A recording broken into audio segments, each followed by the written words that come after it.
Muy buenos días, amados hermanos. Les saluda el hermano Ángel Morante y en esta oportunidad vamos a continuar con el estudio de los atributos de Dios. El día de hoy vamos a aprender juntos sobre un atributo que se menciona cotidianamente en nuestras oraciones, en la adoración a Dios por medio de las alabanzas, también como fuente de consuelo y ánimo entre nosotros los creyentes, e incluso para testificar a otros del amor, misericordia y poder de Dios. Me estoy refiriendo a la omnipotencia de Dios, o dicho de otra manera, Dios es todopoderoso.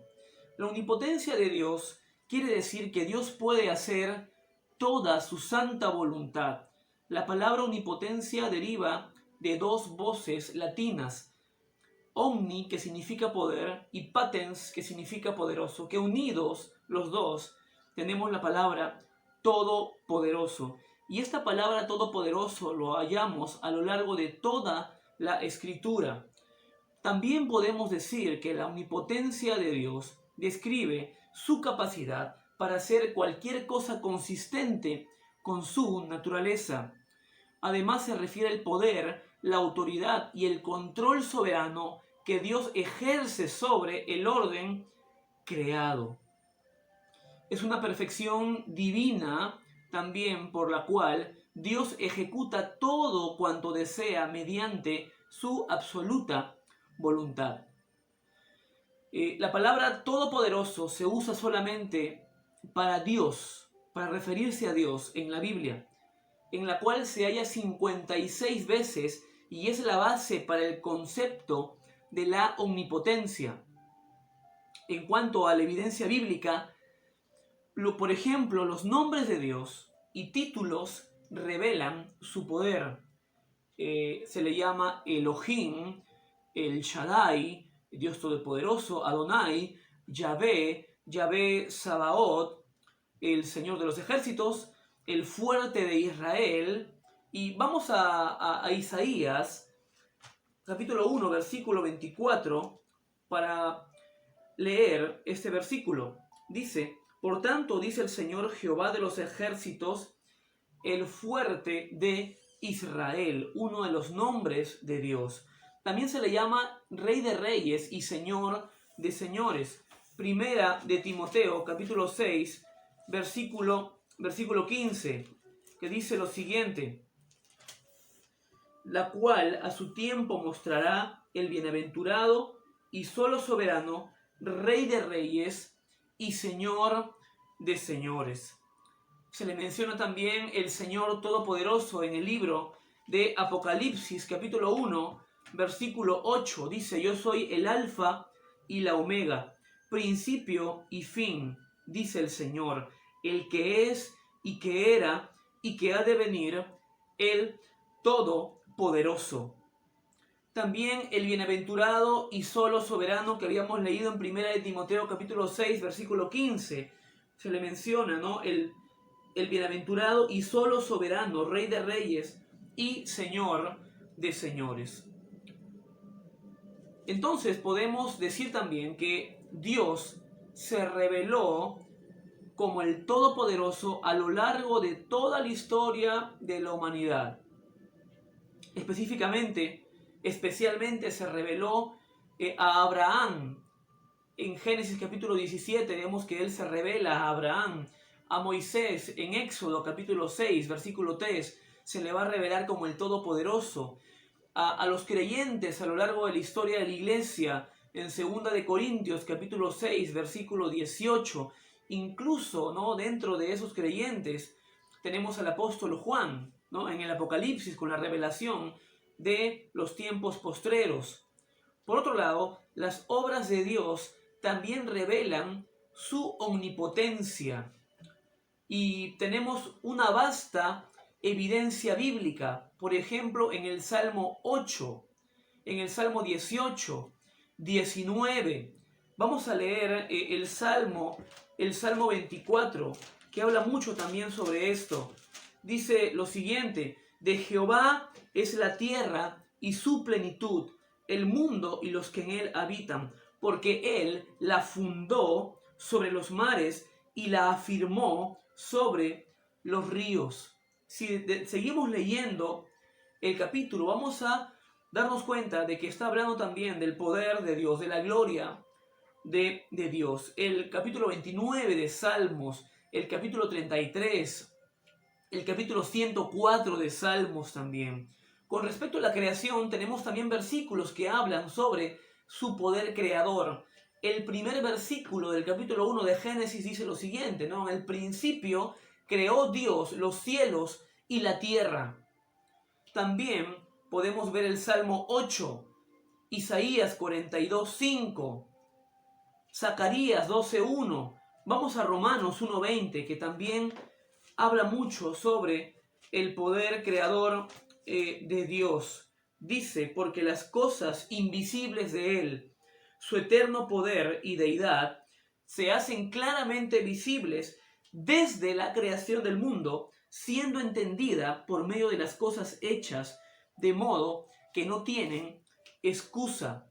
En cuanto a la providencia divina, también, ¿no? Vamos a Hebreos capítulo 1, versículo 3, dice lo siguiente, el cual, siendo el resplandor de su gloria y la imagen misma de su sustancia, y quien sustenta todas las cosas con la palabra de su poder, habiendo efectuado la purificación de nuestros pecados por medio de sí mismo, se sentó a la diestra de la majestad en las alturas.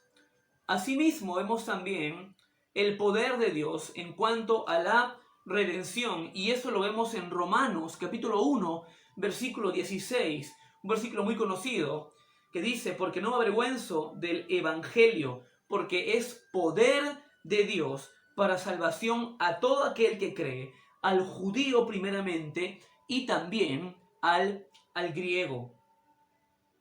Entonces, Dios ha mostrado a través de su palabra que Él es el Todopoderoso. Por otro lado, Dios va a obrar con poder en cuanto a lo que Él quiere. Vamos a Salmos, capítulo 115, versículo 3, que habla también sobre esta característica que estoy mencionando. Dice, nuestro Dios está en los cielos y todo lo que Él quiso ha hecho. Vamos a Daniel, capítulo 4, versículo 35. Dice, todos los habitantes de la tierra son considerados como nada, y Él hace según su voluntad en el ejército del cielo y en los habitantes de la tierra, y no hay quien detenga su mano y le diga, ¿qué haces? Dios va a obrar con su eterno poder de la manera que Él quiera. Ahora bien, ¿hay algo que Dios, hermanos, no pueda hacer? ¿Tiene la omnipotencia de Dios algunas limitaciones? Bueno, la respuesta es sí. Y tenemos dos áreas, ¿no? Si queremos graficarlo o ilustrarlo así. Limitaciones naturales y limitaciones autoimpuestas. Las limitaciones naturales incluyen las cosas que Dios no puede hacer porque son contrarias a su naturaleza.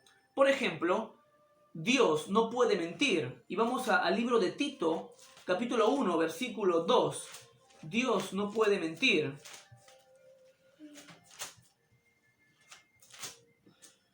Dice, en la esperanza de la vida eterna, la cual Dios, que no miente, prometió desde antes del principio de los siglos. Él no puede ser tentado a pecar. Vamos a Santiago, capítulo 1, versículo 13.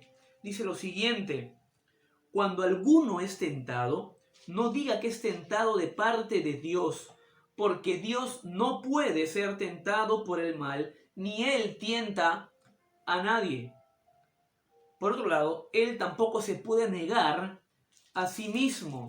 Vamos a 2 de Timoteo, capítulo 2, versículo 13, dice, si fuéramos infieles, Él permanece fiel. Y dice, Él no puede negarse a sí mismo. Es algo que Él no puede hacer. Podemos también decir, hermanos, que esta limitación es la que supone un conflicto con otros atributos, pues su omnipotencia está divinamente vinculada con los demás atributos. He ahí la importancia, la necesidad de nosotros como creyentes e hijos de Dios de estudiar los demás atributos de Él. Tenemos también las limitaciones autoimpuestas, y estas limitaciones son aquellas que Él ha decidido no incluir en su plan, aunque pudieran haber sido incluidas por no ser contrarias a su naturaleza o carácter. Por ejemplo, Él no escogió escatimar a su Hijo. Él no escogió salvar a toda la humanidad, a todas las personas. Él no eligió a todas las naciones en los tiempos del Antiguo Testamento. Él no eligió a Esaú. Él no escogió librar de la muerte a Jacobo, como lo vemos en Hechos capítulo 12, versículo 2. Aunque Él pudiera haber hecho todas estas cosas sin ser inconsecuente con la omnipotencia, Él no escogió hacerlo así en su plan. Hermanos, no hay nada que Dios no pueda hacer que no atente contra su naturaleza y carácter. Una pregunta muy, digamos, clásica, no es que, bueno, Dios, si Dios todo lo puede hacer, pues Él puede crear una roca que Él no pueda levantarla. Es algo, pues, que, digamos, carece de lógica. Porque si nosotros nos basamos en las Escrituras, vamos a ver que en realidad no lo haría, porque estaría en contradicción con los demás atributos. Él se estaría negando. El poder que Dios ejerce lo hace sobre lo que Él creó. Y lo creado no puede ejercer poder sobre el Creador. Entonces, para ir culminando, hermanos, la Escritura declara, por ejemplo, ¿no?, que en el pasado el poder de Dios se vio en la creación. Vamos a Salmos, capítulo 33, versículo 9. Dice: porque Él dijo y fue hecho, Él mandó y existió. En cuanto a la preservación de todas las cosas, ya leímos Hebreos capítulo 1, versículo 3. En cuanto a la liberación del pueblo de Israel, el Salmo 114 también habla sobre esto. Pero la demostración más grande, hermanos, de su poder, si queremos decirlo así, fue la resurrección de Cristo entre los muertos. Vamos a 2 de Corintios, capítulo 13, versículo 4. 2 de Corintios 13, 4.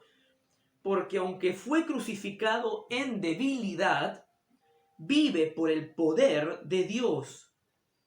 Pues también nosotros somos débiles en Él, pero viviremos con Él por el poder de Dios, para con vosotros. Para culminar, hermanos, el poder de Dios para nosotros como creyentes, pues es una fuente de consuelo. Y también ese poder de Dios para salvación, que lo fue y lo es en nosotros, como lo dice Romanos capítulo 1, versículo 16, nos anima a poder compartir el Evangelio del Señor Jesucristo. Para nosotros, hermanos, el poder de Dios nos da seguridad en cuanto a nuestra salvación, porque nuestra salvación no depende de nosotros, depende de Dios, de su poder, de su soberanía. Dice 1 de Pedro capítulo 1, versículo 5, que sois guardados por el poder de Dios mediante la fe para alcanzar la salvación que está preparada para ser manifestada en el tiempo postrero. Y esa preservación, ese poder de Dios para guardarnos, solamente lo hallamos en Él, no en nosotros. Entonces, podemos, hermanos, también tener la paz, la confianza y poderlo decir con gozo, que hay una esperanza de una resurrección corporal por el poder de Dios. Primera de Corintios, capítulo 6, versículo 14, dice lo siguiente: y Dios, que levantó al Señor, también a nosotros nos levantará con su poder. Entonces, para el cristiano, la omnipotencia de Dios es una enorme fuente de ánimo, de gozo, de consuelo. Y sabemos que el mismo poder de Dios que desplegó al crear el universo está a su disposición para asegurar nuestra salvación y para que Él realice todo lo que Él quiere, todo lo que Él ha planeado en su plan soberano, valga la redundancia. Hermanos, tenemos una fuente de seguridad y de poder que es el Señor. En estos tiempos tan preocupantes y difíciles para algunas personas, creyentes y no creyentes, podemos decir con convicción que el poder de Dios está obrando. No para que se realice lo que el hombre quiere en primer lugar, sino para que se realice, se ejecute lo que Él desea. Dios es soberano, es todopoderoso, grande en misericordia, y a nosotros como creyentes nos corresponde orar para que el poder de Dios pueda salvar a muchas personas que en este momento están siendo contagiadas, están siendo maltratadas físicamente por este virus mortal del COVID-19. La mayor necesidad del hombre, del pecador, en estos tiempos y desde antes, no es, en primer lugar, su bienestar físico, no es su sanidad, sino es la salvación del Señor. Oremos por la salvación de aquellas almas que están padeciendo por esta enfermedad, este virus. Oremos para que los creyentes, en el poder del Espíritu Santo, podamos proclamar su evangelio. Descansemos en que la voluntad de Dios es agradable y perfecta, y que el plan que Dios tiene preparado para cada uno de nosotros es maravilloso, hermanos. Todo lo que Dios permite en nuestras vidas será para su gloria y demostrará su poder. Que el Señor los bendiga y sigamos estudiando los atributos de Dios, conociendo a Dios. Esto traerá muchísimo fruto para su gloria. Muchas gracias. Vamos a acabar en oración. Padre Santo, gracias por la oportunidad de conocerte más. Gracias porque tú eres el Todopoderoso. En ti, Señor, podemos refugiarnos. En ti podemos estar seguros de que nuestra salvación es obra tuya y no nuestra. Padre, obra con poder, Señor, para salvar a aquellos pecadores, Señor, en este tiempo de pandemia. Padre, ayúdanos, Señor, a seguir confiando en tu palabra. Ayúdanos a creer más. Aumenta nuestra fe. Y que nada, Padre, pueda censurar nuestra motivación de proclamar tu evangelio, que es poder para salvación. Te lo pedimos todo esto en el nombre de Jesús. Amén.